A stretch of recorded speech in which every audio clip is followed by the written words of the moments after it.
They've been raised to be able to handle stress. And they're strong and they're tough and they're resilient. They can make it through freezes and droughts and everything in between.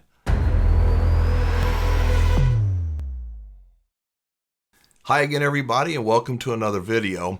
Before I get started on today's topic, I want to mention the shirt that I am wearing. Every day somebody sends me an email or posts something on YouTube, goes, "Where do you get your shirts?" I get them. It's really simple. Just click on more details and you can read it in the description down below. I have to buy these shirts, just like you have to buy them, but the company has provided a discount if you use a certain keyword. So again, click on that, more information, and then it will expand. You'll be able to find a link if you're interested in this shirt. And I'm wearing it in celebration of 4th of July and obviously Independence Day. I want to talk with you today about stress. You know, most people, I think today, we've got a lot of stress. We really, really do. And we're looking for ways to alleviate that stress. But I wonder if that's a good idea. Seriously, is stress good? Can it be good? I just want to help you to think, to consider that maybe stress is not as bad as you might be being told that it is. I'm going to give you a couple of examples here in a minute, but going back to Independence Day, thinking about our founding fathers, do you think that they lived with more stress than we do? Think about that. They didn't have iPhones and computers and technology like we do today. They had to work just to survive. And besides that, they educated themselves. What kind of stress were those people under compared to us? I call us sissies today. In general, I compare us to our founding fathers and the pioneers and the people that came before us, and I just see that we are very, very wimpy, and we don't even know what stress is. But we think we do. We're told, oh, a stress-free environment is good for you. I want to, as I said, I'm going to give you a couple of stories, make you hopefully kind of rethink this. Do you know what a biosphere is? The Biosphere 2 project, it's 30 years old, I don't know, back in the 1980s, this giant biosphere was built out in the Arizona desert. Huge. It was like this multi-acre, multi-story greenhouse where scientists were trying to grow things in a perfect environment. And everything was right in there. They planted trees and plants and all kinds of stuff. It was a biosphere. And so in this perfect environment, they planted trees. With those trees and in the biosphere, everything was perfect. The temperature was perfect. The sunlight was perfect. The amount of moisture was absolutely perfect. The pH of the soil, everything was perfect. And the trees grew. Yes, they did. For a while. And then guess what happened to them? They collapsed. They fell over. They just couldn't grow to maturity. Why is that? Well, there's a guy named Dr. Ian McGilchrist. And Ian McGilchrist is a literary genius, and he wrote a couple of books called The Matter with Things. The subtitle is Our Brains, Our Delusions, and the Unmaking of the World. And Ian McGilchrist wrote about the Biosphere 2 project. He says, and this is about stress now. Listen to what he says. At first glance, suffering appears to be one of life's evils. It tends to arise with the misfortunes of illness, injury, failure, loss, or rejection. It is a painful experience consisting of an onslaught of negative emotions, and it tends to isolate us from friends and family. What value can there be to an experience which is associated with all these negatives? Well, guess what happened? Those trees fell down. And they couldn't figure out why. Why would the trees in a perfect environment not grow to maturity?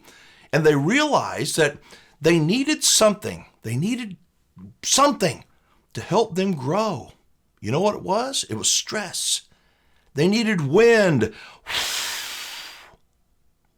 The wind created the strength that was required to get these trees, these little bitty trees, to grow up to be giant, mature trees. It's part of life. Stress is part of life. Ian McGilchrist continues. He says, as with a tree, If a man or woman is placed in a sheltered environment and protected from the stressors of life, he or she will grow up vulnerable and frail.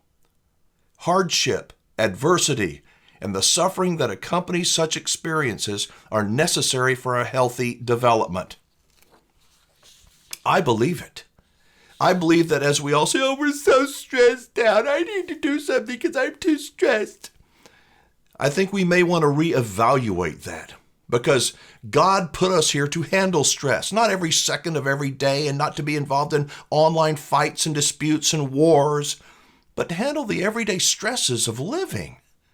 It's a struggle. And to eliminate that struggle, to even think that we can eliminate that struggle and live a stress-free, happy, fulfilling life is a fantasy.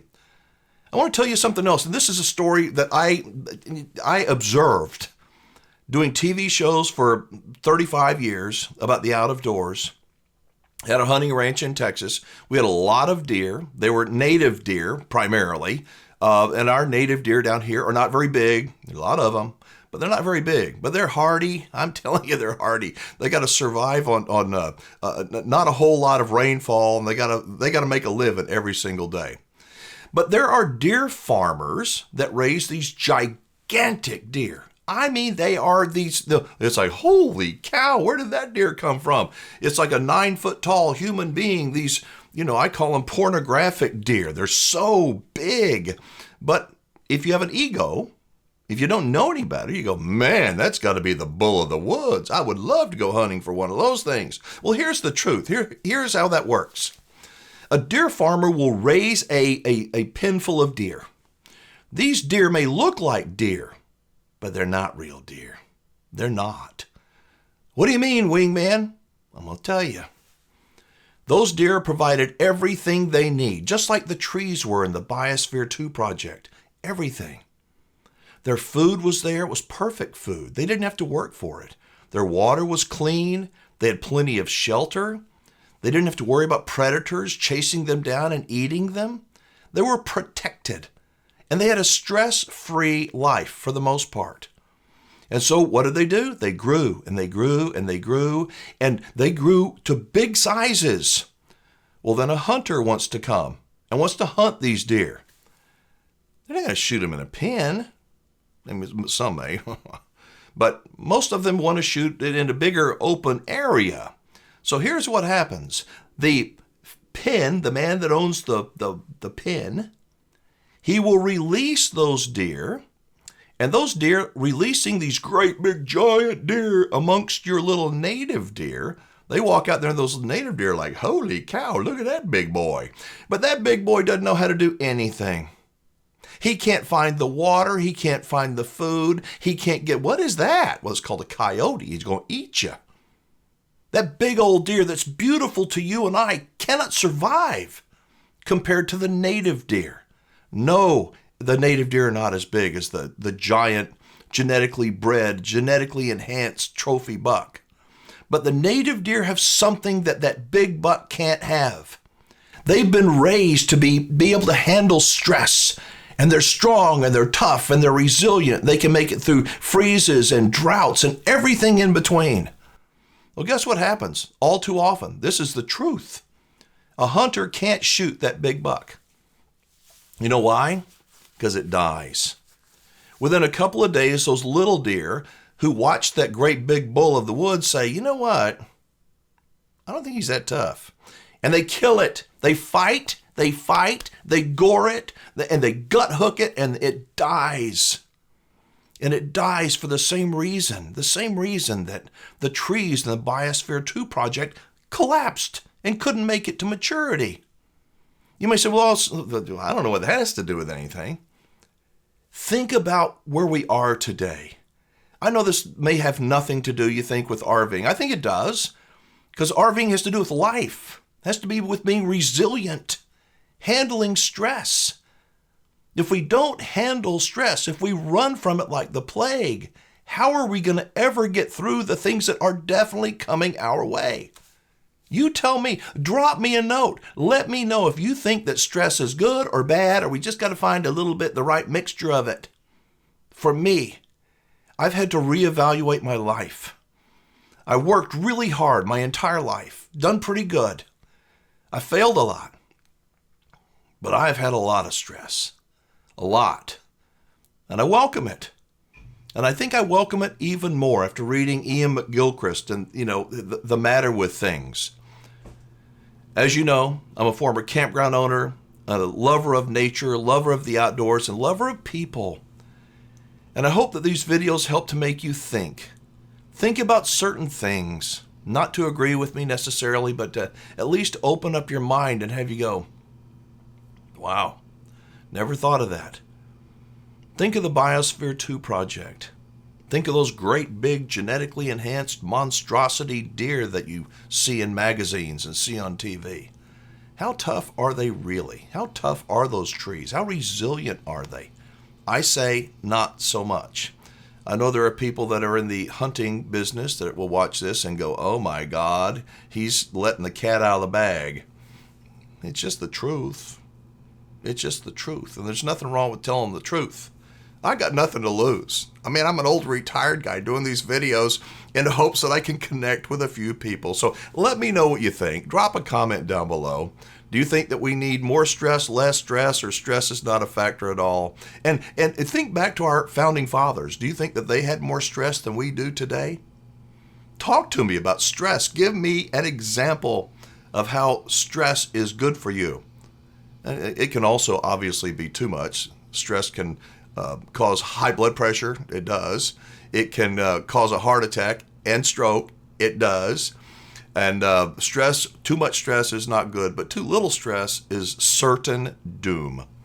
Well, thank you for taking the time to watch this video. You don't know how much I appreciate it. As I said, drop me a comment, say hello, hit the subscribe button, give it a thumbs up, maybe share it on social media in hopes that your family and your friends will go, oh, maybe I need to run towards the stress instead of away from it. Thank you so much. I'm Alan Warren, the RV Wingman. Be safe, have fun, play nice, and don't leave your good manners at home. I'll see you next time.